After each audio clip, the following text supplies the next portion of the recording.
I'm delighted, obviously, to be here with you today. And I'm going to take, I think, a little bit of a different approach to talk about more strategic innovation. Strategic innovation covers everything beyond routine innovation, so the other three quadrants.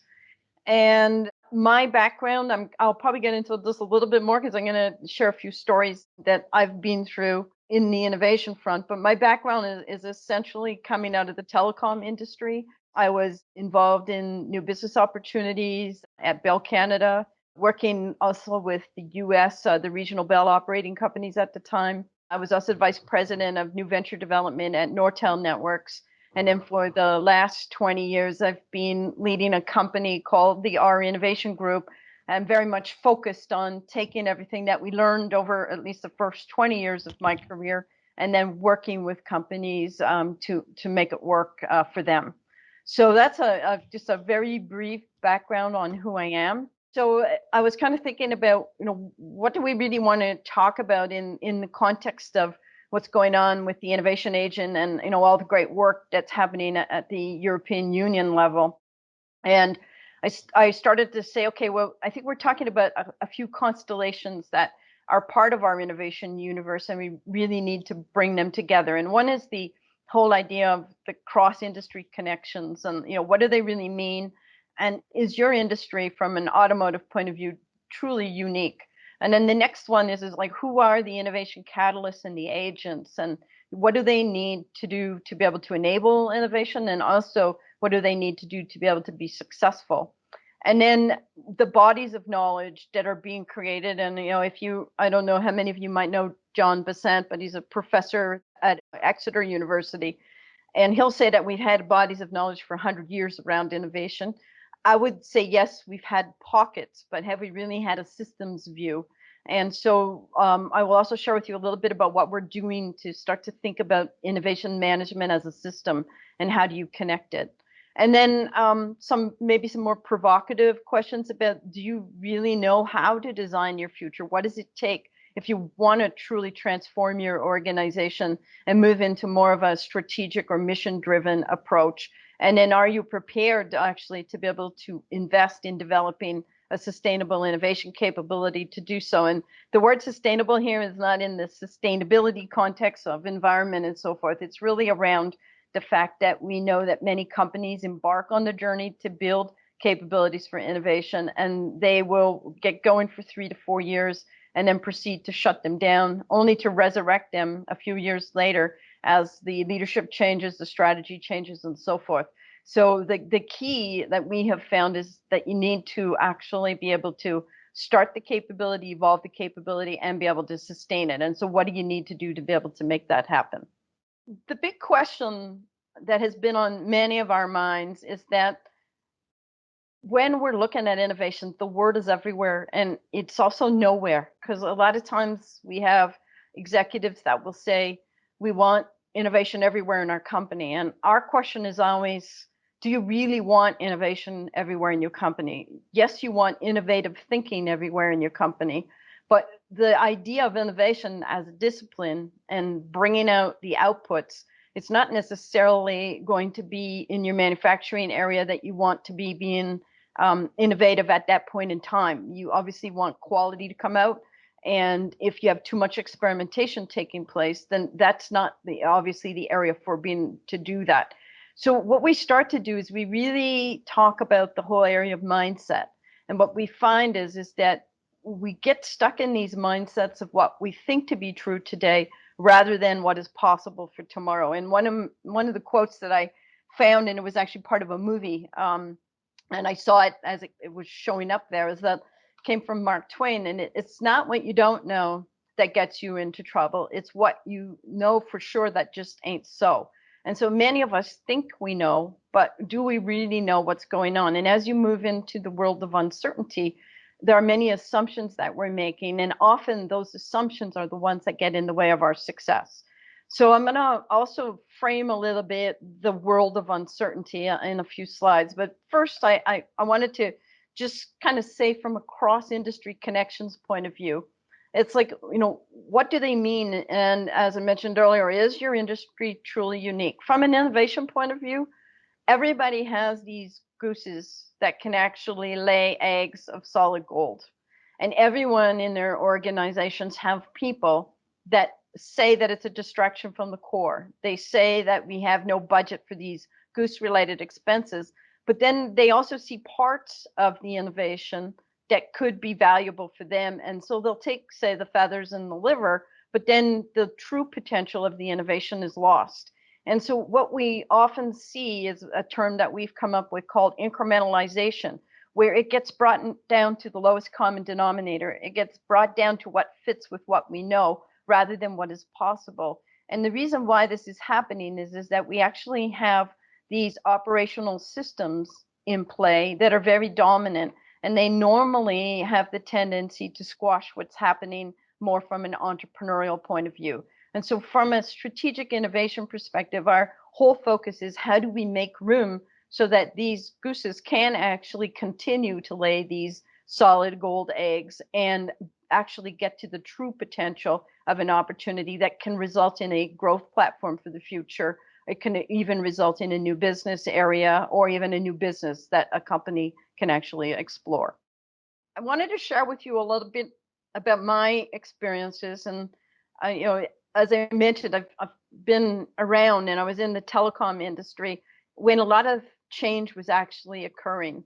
And at the time, which was in about the early 90s, we came up with this model where we said, okay, what is really happening to us? And we said, well, we have an infrastructure, and that infrastructure was really based on a public switch telephone network, and we had a voice side of it, and we had a data side of it. And in that era, when we were talking about data, 56K or 64K were considered to be very huge bandwidth. And obviously now it's nothing. And those actual pipes, those data pipes, were reserved for companies that were in the financial industry, in banking. We actually set up a financial association network to deal with that. There was reserved for EDI kinds of transactions like you would have seen in the automotive industry at that point in time, and so forth.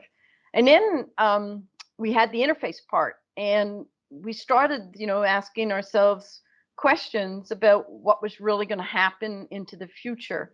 And I'll get back to sort of Netscape in a minute. And then we had the content part, and we were in discussions with a number of companies about how to be able to leverage content. And in particular, we were looking at the publishing area and newspapers and so forth, and trying to figure out what would be the business model for that. Now, I want to come back to Netscape because I think this is equally relevant for today as what it was back then. And as I mentioned, I was the director of new business opportunities in Bell Canada at the time. And I was also representing Canada in the regional Bell operating environment. And there were 7 regional Bell operating companies, and we would get together on a quarterly basis to talk about what would be the new business opportunities of the future in our industry. And at one of those meetings, Nick Ciancio from Pacific Bell at the time said, I've discovered this really great company that's going to completely revolutionize the internet. And he said, it'll change our whole business in ways that we could never imagine. And of course, that company was Netscape. So a number of us were very excited about this. And we thought, wow, we're going to take our company into a whole new area, and we're going to really seize this internet that is, just starting to emerge. And now we have a way to create the interface to be able to make it happen. And I went and I presented to our board and explained, the value of this, what it could do for our industry and so forth. And the answer that I got from the board is that, yeah, it sounds great, but the only thing that it's going to do to our business is to potentially disrupt our international toll traffic. And why was that there is because in the world and in the mindsets of those people, where we were most vulnerable was because people were paying a very high amount for being able to call internationally. And so they saw that as an area where the internet could potentially have an impact. But of course, we know based on what has happened, hindsight is always 2020, but we've seen what has happened to the telephone companies and how they've really lost their ability, and internet service providers emerged and so forth. And I often ask myself, what if we could have been able to convince the board that we needed to invest as part of the company. And what we had at the time was a data division and we had a voice division. And where did internet fit? And so we had a lot of mindsets that said, well, it just doesn't fit in our core business. There's no possible way for us to actually do this. And as a result, a separate company was created. And now, the telephone companies could have been a lot more significant and could have leveraged a lot more, but that's not what happened. But also, there was another key learning that came out from that, and it was the idea that a lot of what we went through in that era completely disrupted our industry, and it turned out, obviously, in different ways. And so we were at that crossroads many years ago, and it spawned by the convergence of telephony and computing and so forth. It spawned a lot of what we're doing today. And back in the mid 90s, we were already talking about virtual reality. We were talking about neural networks. We were talking about artificial intelligence. We were looking at satellite technologies and so forth. And so there's a lot to learn from what we went through in the telecom industry that's very relevant for where we are today. And so if we take this model that helped to guide us back in the 90s, and then we look at it in the context of the automotive industry now, I kind of ask you've got your sort of the infrastructure, the suppliers, the OEMs, manufacturing, distribution. You've got some content aggregators and system integrators, and then talking about potentially these adaptable content platforms that then really draw upon all of the various technologies and areas that are listed below. So I just wanted to share with you my experiences from many years ago, because we see this happening over and over again in all the industries today as they go through the digitalization of the businesses. And obviously, the automotive sector or industry has evolved considerably, but you're also asking yourselves a lot of the questions that we asked ourselves a number of years ago. And when the winds of change kind of blow, some people build walls, and that's what happened. Our board built walls, but then others build the windmills. And so questions about, will people continue to buy cars? Will there be different models now, like, cars as a sharing type of option and as a service and so forth? And those are the kinds of questions that we were asking ourselves back many years ago. With that said, I just wanted to talk about a little bit of the background about where this all comes from. So I had mentioned that I had been involved at Nortel Networks in the late 90s, and I was the VP of new venture development there. And during that time, we were asked to join a study that Rensselaer Polytechnic Institute had initiated around understanding more about radical innovation at the time.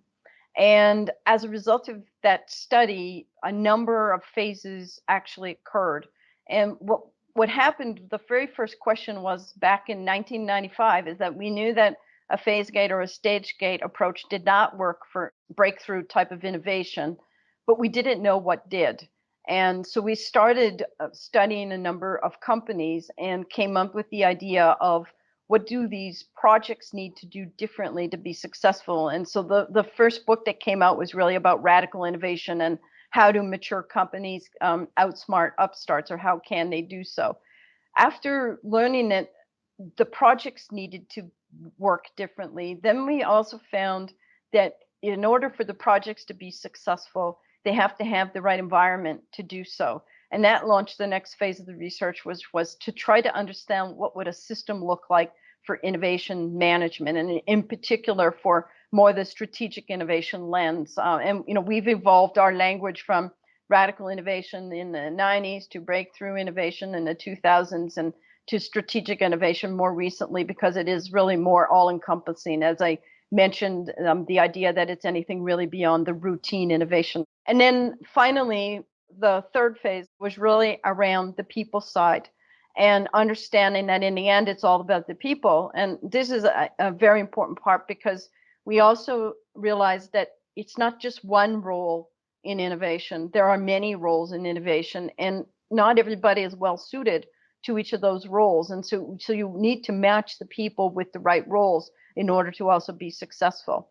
And in parallel, the book Pivot came out, and that was really much more based on what had been going on in practice, and more the how-to around how to be successful with strategic innovation. this approach has been applied across a number of industries. We also did have a small program with Volvo a number of years ago in the automotive industry. And of course, we work with Bosch, who's a key supplier and so forth. But it's interesting that we have not worked with a lot of the automotive companies. And I'm kind of asking myself as I was putting this together, why? The idea here is that in order to be successful in strategic innovation, we have to differentiate risk and uncertainty. And the phase gated or the stage gate system is all based on defining requirements, and it's based on what we know.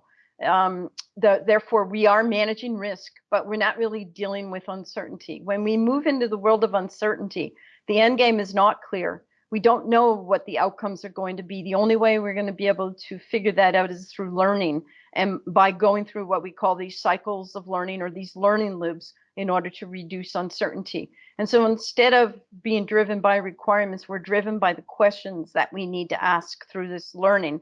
And what we found from the research is that it's not just about the technical and market uncertainties that companies face. It's actually also about the resource and organization ones. And in fact, it's the resource and organization ones that get in the way of success. Most of the teams are more than capable of working through the technical and market uncertainties. But if they don't have the right environment in order to be successful, they're not able to really deal with the organization and resource issues. And resources really around, as I mentioned earlier, getting the right people in the roles, getting funding in areas where you can't put together a credible business case at this point in time because it's too early to know. It's about, how do we actually fill our knowledge gaps and get into partnerships to do so, and also, find the right people internally to help to address some of the competency areas as well. And then on the organization side is that often a lot of these more strategic innovation kind of opportunities are sometimes fit within a strategic intent, but more often than not, our experiences have been that they're highly opportunistic and they come along. There's not a really clear innovation strategy. And then there's a question about, does this really fit with our strategic ambitions? Because it's going to take us well beyond our core business. And then, how do we get the right support to be able to move forward, as I mentioned before, because it's very difficult to put a credible business case forward. Now, you're probably saying, yeah, we can always do a business case. Yes, you can always do a business case. But when you're dealing with uncertainty, it's really based on compounded assumptions. And what we've learned through, the last 40 years is that if you put a business case together on the basis of compounded assumptions with more questions than answers, the only thing that you know for sure is it's going to be wrong. And we've also seen teams put forward these business cases and put numbers forward. And some teams will inherit those numbers and get fired. Others will just get fired because they put the business case forward and it didn't happen. And so we really believe in authenticity of this and making sure that we can tell the story about what the future is about without bringing the numbers forward too soon. And so what that really requires is the ability to navigate uncertainty, to be able to conceptualize from a discovery point of view, the ability to experiment in incubation, and then get to something that looks viable and be able to define the requirements for how to go about developing it, and then make a transition from the world more of questions into the world more of answers and move into acceleration. And so the methodology that was developed from the research was really about how to progress opportunities under conditions of uncertainty and how to move from opportunities to experiments to ultimately solutions, and be able to develop those and deploy them in the market or in a mission context, depending on the type of organization. Going now to the innovation agents, what we also found from the research is that the development teams and the innovation teams are not one and the same. And the development teams, rightfully so, have to focus on the process to consistently deliver quality. And they need the kinds of capabilities or qualities or mindset that really drives to that. Whereas the innovation teams, the mindset really has to be much more around embracing change in order to find the new opportunities for the future. And as a result, they have different skills that are much more around storytelling, being able to do a very good job on the stakeholder management side. They have to be good communicators. They have to take a strategic perspective. They need to be able to speak to the world of possibilities in the absence of a lot of evidence early on to enroll people in a compelling vision and have some passion about the future. And so if you look at the roles from an innovation agent point of view, we have, in the discover area, we have these scouts and what we call opportunity generators. So those are the ones that obviously go out and find the opportunities, but then also create the opportunities or generate the opportunities and be able to tell them in the ways that the people within the organization can hear it. Because often there's a lot of great work, for example, that goes on in R&D and in research in particular, yet it cannot be communicated in a way that can be heard by the executives, the business people, and so forth. The other roles are in incubate about the experimenters going and experimenting and not driving to a solution too quickly. And then also the business creators, those that are able to create these new businesses. And then when you move into accelerate, we have those who are good at developing, or so the developers, and also those that are good at building these kinds of businesses. And in order to enable these kinds of roles, we also have what we call an orchestrator that's responsible for dealing with the innovation management system that is critical for these people to be successful. As I mentioned earlier, you can't have these projects working differently in the absence of having an environment that is there to enable or to support what they need to get done. And then we also have coaches that are really critical to coaching the teams and to really changing the culture and embedding this kind of thinking within the right environment. The bodies of knowledge are really about bringing together the various constellations and sort of how do we connect the dots to create the right environment. And so part of my role, and also Bruno is involved at ISPIM. I co-lead with Magnus Carlsen what we call the special interest group body of knowledge. And we've been also involved, Magnus and myself, working at the ISO level to be able to actually define what is the innovation management system at a standards point of view. And we have released a standard that came out in 2019 that actually defines the principles, and also it defines a framework for how to build a management system and how to create the right environment for these innovation agents to be successful. And so ultimately the goal for ISPIM is to be able to bring together these various communities to create the bodies of knowledge for the future that will then help to professionalize innovation management and take it to its next level. And we see that innovation management is on a similar trajectory to what project management was and what quality management was. It's just that, as with everything, the implementation from an innovation management point of view does differ, because it has to have more fluidity. It has to be more open, because a lot of the quality areas are pretty well defined, whereas in innovation we need to leave room for creativity. We need to leave room for the exploration, conceptualization, and experimentation. That's very important before we can even get to the development world.